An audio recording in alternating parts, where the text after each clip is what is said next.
His longest stint in prison was 400 days. Think about that. Maybe 2 years for 25 felonies. He should have been doing 15 years. The father of Logan Federico, a woman shot and killed during a home invasion burglary in South Carolina, is demanding answers. He says Logan's murderer should have been in prison because of his long rap sheet. I look at the disturbing case. I'm Angenette Levy, and this is Crime Fix.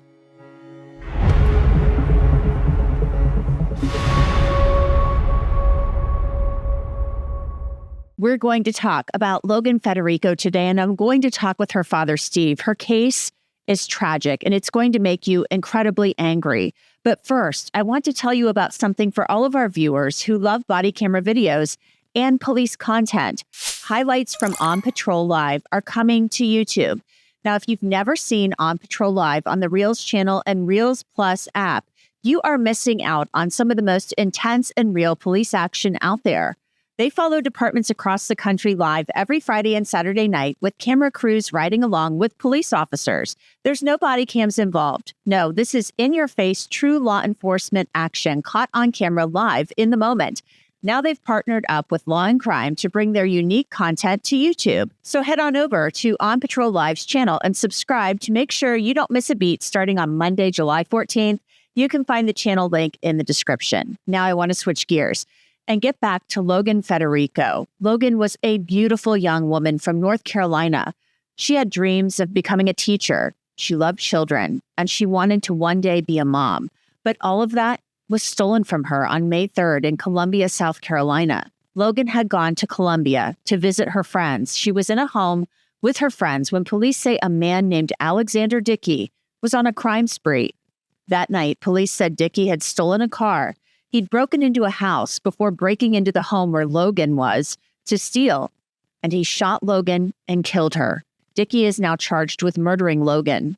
But there are many, many questions about why Alexander Dickey was even out on the street in the first place. He has a long rap sheet, 39 arrests, including several for burglary dating back to 2014. He got probation in that case. WIS 10 TV reporter Cynthia Beasley actually first discovered missteps with Dickey. Dickey was charged in 2015, the next year, with burglary, and one of those charges was dropped, and he pleaded guilty to first offense, third-degree burglary, despite pleading guilty months earlier in another case. Then in 2023, Dickey was arrested for burglary again. Solicitor Rick Hubbard's office said in a statement, "Like all prosecutors, our assistant solicitor who handled the 2024 burglary third charge relied on Dickey's rap sheet. For some reason unknown to us, Dickey's rap sheet does not include any prior burglary convictions. Other agencies are responsible for the data on rap sheets. Therefore, our assistant solicitor proceeded on the burglary third as a first offense. There was no sentencing negotiations on this charge. Dickey was facing a potential sentence of up to 5 years. Sentencing was in the judge's discretion." I want to bring in Jen Wood. She works with Fitz News in South Carolina. So Jen, this crime is horrific, and I'm still trying to wrap my head around how this happened. And it sounds like Alexander Dickey likely should have been probably in prison when this happened. Yeah, I mean, his criminal history was extensive. When I first pulled it up, I remember thinking immediately, why is this person, why was he even out? How could this have even happened? And then, you start looking deeper into that, and, there's some systemic failures, I think, that could have fixed this, who could have prevented it. It's so sad. And it sounds like there's some finger pointing going on down in South Carolina because some fingerprints or an arrest wasn't reported to one agency. And so the extent of his record wasn't known to one of the solicitors. I mean, it sounds like a hot mess. So there had been prior arrest in Lexington County where, they put him in jail. They went to prosecute him, and his, as part of the process, what they do is they send those fingerprints over to the South Carolina Law Enforcement Division. And that is how it gets added to their official record, which they call their catch report. Those fingerprints are what prompt them to add these additional arrests to his record. And those records are what the solicitors or prosecutors in South Carolina utilize as they're going into the prosecution. So when they are setting up plea deals or choosing which charges are most applicable to that individual, they pull that sled catch report. So when he was charged in, I believe it was 2014 and 2019 with burglary charges, they were charged as a first offense, which is, it comes with a lesser punishment. And they didn't know about any of these subsequent offenses, and there are plea deals involved.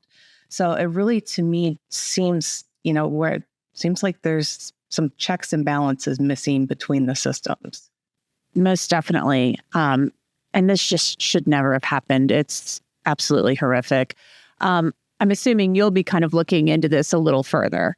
Yes, absolutely. We'll be digging into, where those failures happened. At what point, did they happen, and how do we ensure that this never happens again?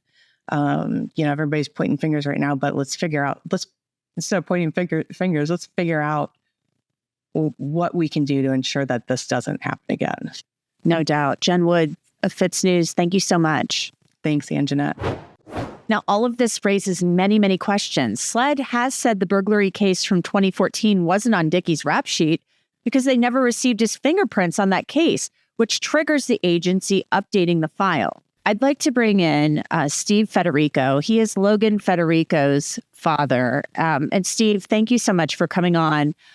First of all, how are you doing? I just can't even imagine being in your shoes. I'm a mom, and this is not the way things are supposed to go. You're not supposed to lose your children. Yeah.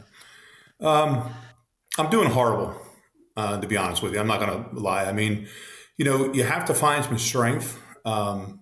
But at the end of the day, my life, my family's life, Melissa's and Jacob's, they're never going to be the same. Okay. I'm always going to have a void in my heart, asking the questions, what if, asking what would she become? We know what her goal was. What kind of mother would she have been? What she would look like walking down the aisle. My wife, looking forward to help her making those wedding decisions. Me approving of the future husband. I don't get to do any of that. I don't get to do any of that. My son doesn't get to be a blood uncle. There's so much more to this than I think people really can fathom and think about until you really have a loss like this. It's traumatic. It's so significant, such a life change. And I'm so sorry. And no family and no parent should have to go through this. Your daughter was just beautiful, and she looked so lovely. She had dreams of being a teacher from everything I've read. Can you tell Absolutely. me a little bit about that? Yeah, it was last summer.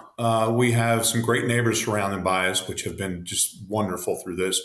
But there's two little girls next door that needed to be watched every day, all day, during last summer. And Logan was asked to do it. She did it. And it really flipped a switch in her. It really helped her decide that she wanted to be around children, and she wanted to make a difference in their lives. And that was the goal. And ever since that moment, started hitting the books really hard, getting her schoolwork really caught up, getting done. Just really found tunnel vision for a path in her life that she really wanted to found. She finally found something she wanted to do. Back in May, she went down to South Carolina, and it's my understanding this was just a weekend trip. Yeah, well, she was supposed, actually, and what's horrible about this, she wasn't even supposed to be there that night. She was supposed to go down Thursday night, but a guy that she was dating got stuck in Charleston or something, so they switched the nights to Friday, which she would have been home Friday afternoon to go to work. That's what's really horrible. But she went down to the University of South Carolina often. She had a great group of girlfriends down there, and obviously she was dating a guy down there. But they were just a really good group. But Logan did this a lot, and she just didn't do it for University of South Carolina. She went to Clemson. She had a friend there at Clemson. She went to UNC Charlotte. She went down to Charleston to visit her friends that she made that graduated from USC. Her hope and dream was to go to the College of Charleston to finish her schooling to be a teacher. But Logan was a traveling bug. She wanted to go everywhere. She wanted to see her friends. And she met some really good people. We call them Logan's crew. We have a text going on around about it, and we all stay in contact. They're just a great group of young people. Tell me about, when you get this call. I mean, did somebody from the Columbia Police Department call you, or? No. Actually, it's a little bit more tragic than that. My wife was home. I was out with my friends on the golf course. My wife was putting something in the oven for lunch. She just got home from shopping, and saw two officers walk across the front window and opened the door. We knew where Jacob was. He was 7 minutes away at a friend's house. We can tell by Life 360. And she opened the door and she just said, "Is it Logan?" And they said, "Ma'am, yeah, you need to sit down." And I got a phone call from Melissa. I missed it, then called her back, and she was obviously hysterical. And I had to pull out of her what had happened just because I just had to know. And obviously rushed home. I was generally about 20 minutes away, but traffic was so bad it took me about 40 minutes to get home. But yeah, it was horrible, absolutely horrible. Steve, your daughter was a truly innocent victim. There's zero connection between her and this Dickey, the guy Right. that's charged with this. That has to make it even harder, especially learning about his rap sheet and the fact that he has been arrested so many times. When we first got the phone call, I think when your kids are a certain age, maybe an car accident, or maybe something happened down there when she was partying, somebody slipped or something, or maybe just something else happened, but you never think you're going to get a phone call say your child was murdered. I mean, now I can officially say I am the father of a murdered child. The thing about what is scary is how she was so accessible to him. Okay. And how he was accessible to a weapon, how he was accessible to getting in the house, but just plain how he was on the street after 39 arrests and 25 felonies. And the fingerprint thing has a lot to do with it. But to be honest with you, and the sheriff from Lexington County has made this statement, his rap sheet was available to anyone and everyone that was involved with Alexander Dickey.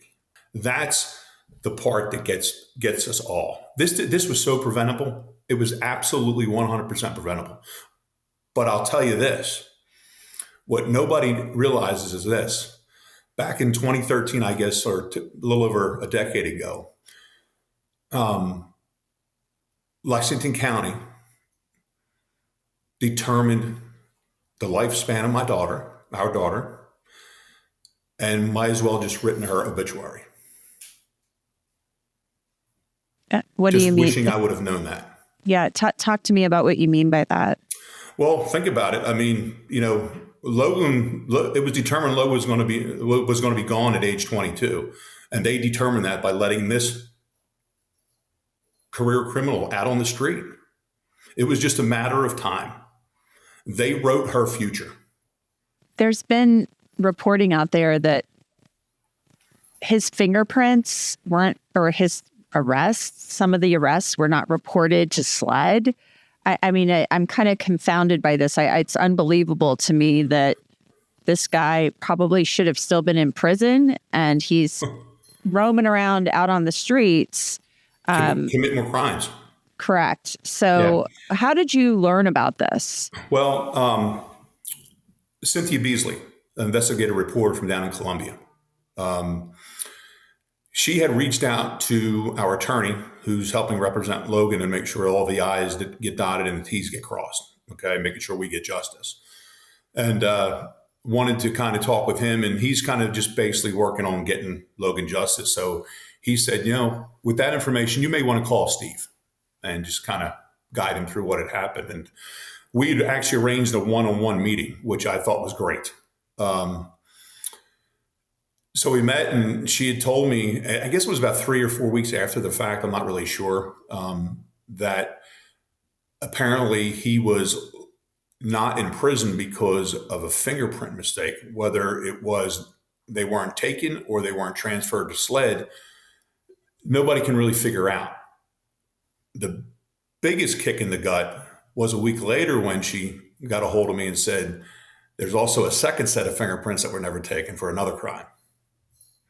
So with all that being said, they say that the solicitors say they didn't know about the previous crimes, so they couldn't charge him.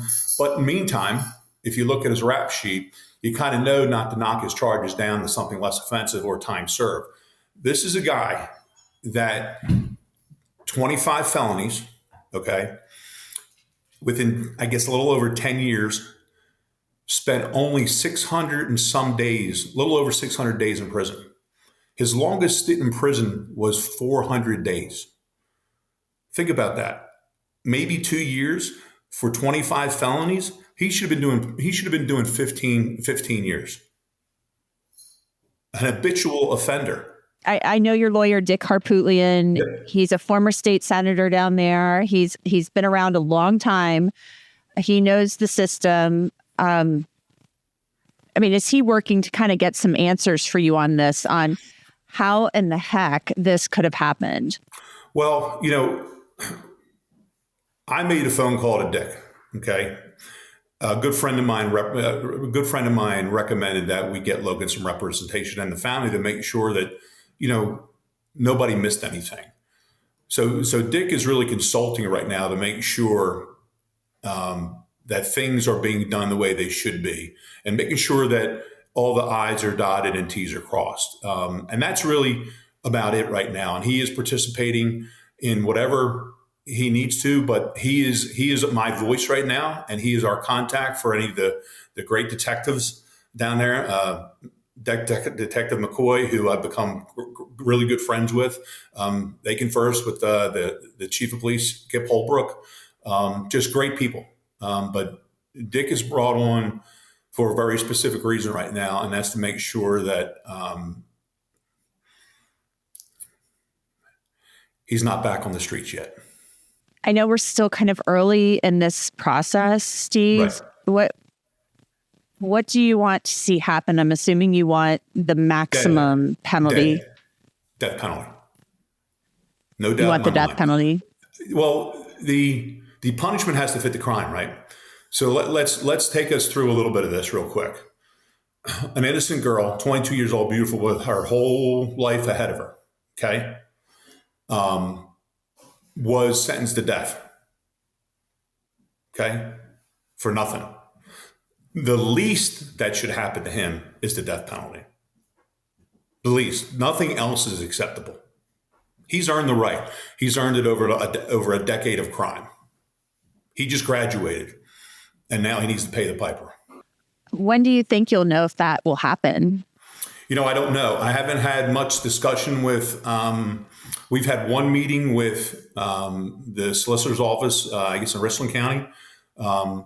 We did go to one of the bond hearings that Dickey didn't feel like showing up for in Lexington County. So they're moving that to circuit court, I believe, which we'll be at every hearing that we need to be. But I know the investigation is always ongoing. They're always looking for more evidence. But July 25th, he has another court hearing. I assume after that, things will kind of get rolling, I would assume. Well, Steve, are there any final thoughts? Anything you'd like to leave us with about Logan? Logan was a bright star in the future of kids. She was going to be a great mother, a great teacher. She's a great friend. She's loyal. That's one thing I really want to point out. Loyalty was key to Logan. If you crossed her, she was loyally done with you. But she was the kind of person that stuck up for the underdog. Anybody that was in a crowd, any friend, any young person that was in a crowd that didn't fit in, she pulled them in. She made sure they felt included. And that's just the type she was. She didn't want to see anybody lonely, to be honest with you. Steve Federico, thank you so much for coming on. And we're going to keep a close eye on this. This should never have happened. Thank you so much. I appreciate you reaching out. The media, especially lately, since something posted, I guess, on a digital channel, really has been kind of cool. And I think it sounds to me, and the feeling I get, there's a lot of media out there now that know about Logan and realize how this was so preventable and are furious. So, and I want people to stay furious. I want people to stay on her side, not my side, her side. I'm speaking for Logan every time I talk. It's for Logan. It's from Logan. We need to fix our justice system somehow. I hate that our daughter had to be the cost to that. But if we can save some other people, some other kids, some other parents, whoever we can touch in a positive way through this, that's what we want to do. Thank you, Steve. You're welcome. And we're going to keep a close eye on Logan Federico's case. Thank you so much for joining me for this episode of Crime Fix. We'll see you back here next time.